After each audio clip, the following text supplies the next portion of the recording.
Hey, I thought I'd start today's show with a quote from Pastor Stephen Furtick. He's the pastor of Elevation Church. You might have seen him online, really passionate pastor, but he said this. He said, the reason we struggle with insecurity is because we compare our behind the scenes with everyone else's highlight reel. And I'll tell you what, Stephen, home run on that one, dude. I agree with you 100%, which leads me to today's listener question.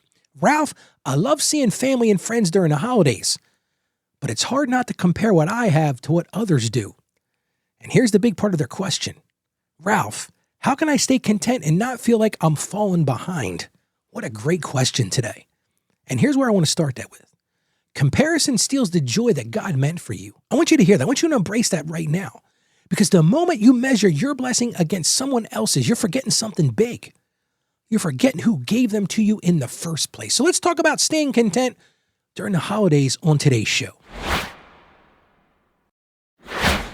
Welcome to the show. I'm Ralph. I'm so happy you chose to join me today as we continue our series of finding joy without going broke during the holiday season. My goal every day on the show, and I hope I'm meeting that goal for you, is helping you break that cycle of financial shame and do it with confidence. And listen, I've been coaching families for years, more than I want to admit. And during that time, I've seen how comparison just completely drains gratitude, and it leaves people empty. But I've also seen how you can replace that with peace, and it just completely removes that pressure. And listen, I'm faced with the same temptations that you are. So easy to look at what others have. Social media allows us to do that. I don't want to get on a rant, but I might a little bit later in the show. But when we're constantly looking at what other people have, we forget to thank God for what we've already got ready in front of us. And I'll never forget one Christmas. I'll never forget this. It was late in the night at Christmas time. My wife and I, we were both worn out. We're just sitting on the couch, we're just kind of what they call the doom scrolling on our phones. And I'm looking through social media. I call it social media like the highlight reel. And I'm looking at, oh, look at Hey Dad going on. Look at these people had on. And I started having this feeling like everyone else had it better than me. And I was really leaning into that. I was like, man, look what they got. Look at that beautiful new home. Wow, look at this. They got family. They're traveling. My wife said, what is wrong with you? And she nudged me over to the side and she reminded me of this. She said, Ralph, what you can't see the debt behind their decorations. And I'll tell you right, that line stuck with me because I could see the decorations. I could see all the trimmings. I could see all the beautiful lights on the Christmas tree. But what I couldn't see is the debt behind that, the stress behind that, the anxiety behind that. And I love what former President Theodore Roosevelt said. He said it best. He said, comparison is the thief of joy. And it truly is. So today's question is this. How do I battle comparison this Christmas? Man, we got to understand this. First thing I want you to recognize is comparison kills gratitude. Let's say something bold here. When you look sideways, you stop looking upward. And the answer's upward, isn't it? Because thankfulness dies when comparison lives. It's all about that mindset. Are you looking to the side or are you looking upward? And now I'm going to get on my soapbox a little bit. Social media lies to us. Social media posts people's highlight reel. It's like the top thing, here's all the great things that happen. But what it doesn't post is their hardships. It doesn't show you when that credit card bill comes in January. It doesn't show you when they're still paying that credit card in June next summer. It shows you the highlights. Oh, look at all this fancy stuff. Look at the cool, the decorations, and look at the vacation we're on. It's that perfect photo. But what you're not seeing is that deep struggle. You're not seeing relationships that are severed or that are breaking apart because of financial stress. And here's the sinister part. And I'm not going to rant about social media too long, but man, it makes us feel less than, doesn't it? We look around and we're like, oh man, I wish I had that. Pay attention to where your social media is. And we got to focus on the eternal. See, it's so easy to focus on those gifts. What's under the tree, what we open up. But gifts are going to fade. You're not going to remember gifts years from now. But what you will remember is relationships and that faith. That faith will last forever. So focus right now on what really matters. Well, how do you do that? One of the ways you can do that is to practice gratitude. I know I say that on the show all the time, but listen, I'm a true believer in this. Write down 5 blessings each morning. Listen, before you even get out of bed, I started to do this. List 5 things you're grateful for. Start your day with gratefulness because listen, you should be grateful. You should be grateful that you have the ability to get out of bed, like you're not in a coma. You're not suffering some major illness. And maybe you are. Maybe right now you're in a battle. So many of us are in battles, but guess what?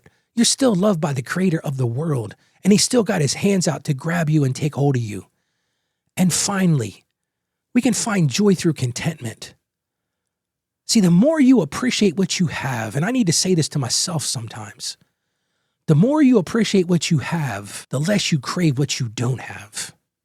Appreciate what you have. Let's get to our Bible verses today. Again, I got 2 of them. First one comes from the book of Galatians, chapter 6, verse 4. And it says this, each one should test their own actions, that they can take pride in themselves alone without comparing themselves to someone else. Listen, what is it saying there? Comparison is a thief of joy. The Bible's saying it to us. Test your own actions. Take pride in yourselves. Stop comparing yourself to someone else. It's just making you live in constant anxiety. It's making you feel discontented. Listen, it's not their race that you're running. It's your race. Let's get to our second Bible verse. That's Philippians chapter 4, verse 12. It says, I know what it is to be in need, and I know what it is to have plenty. I've learned the secret of being content in any and every situation. I want to give you a little context here because you need to understand this. That's Paul writing that. From prison. From prison. He knows what it needs to be in need, and I know it has that plenty. I've learned the secret of being content in any and every situation. Man, that is the secret sauce to the whole thing. How about we pray together? And Lord, we come to you right now, and we want to understand contentment. We want to be grateful for the things you've given us, Lord. We don't want to constantly live in that comparison trap. So Lord, help me to stop comparing my life to other people. Let me understand that's their race, and you've given me a different race, Lord. Teach me to see the blessings that you've already given me, all the beautiful, abundant things you've already given me, Lord, and help me to grow my joy through gratitude and contentment, not comparison and jealousy and envy. And I ask this in the name of Jesus. Amen. All right, so you ready for your one action item today? I'm going to get back on social media for a second. I want you to take what I'm going to call a comparison fast this week. You're like, what are you talking about, Ralph? I want you to skip social media for 24 hours, and instead of scrolling, just sit there and write down 10 blessings that you already have. We'll call it the social media fast. What we're really doing is we're leaning into contentment and we're leaning into gratitude. And while we're talking about gratitude, I want to ask you for a favor. If this show has helped you, if you're learning from it, it would be great if you could leave a review for the show. More people will come to us when they see, oh, Ralph's talking to people. People are understanding. People are growing. And I've made it super simple to do that. If you go to financiallyconfidentchristian.com/review, again, that's financiallyconfidentchristian.com/review, you can leave us feedback right there because your feedback helps the message reach more people. And that's what I want to do. I want to bring more hope. I want to bring more joy and contentment and gratitude to people. Your feedback can help us do that. So again, it's at financiallyconfidentchristian.com/review. I'm really trying to grow reviews. If you listen to other podcast players, you can do it there as well. But I would really love it if you would do that.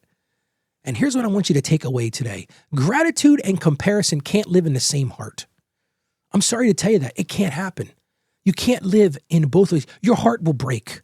And so many of you listening right now have a broken heart because you're trying to do that. It doesn't work. And see, remember this, joy isn't about having more. A lot of people say, well, Ralph, I'd be more joyous if I had more stuff. It's about seeing what's already yours. And listen, if you're listening to me, if you're watching me right now, you have so much. And peace can begin the moment you stop keeping score. We're not intended to keep score. I hope that reached you today.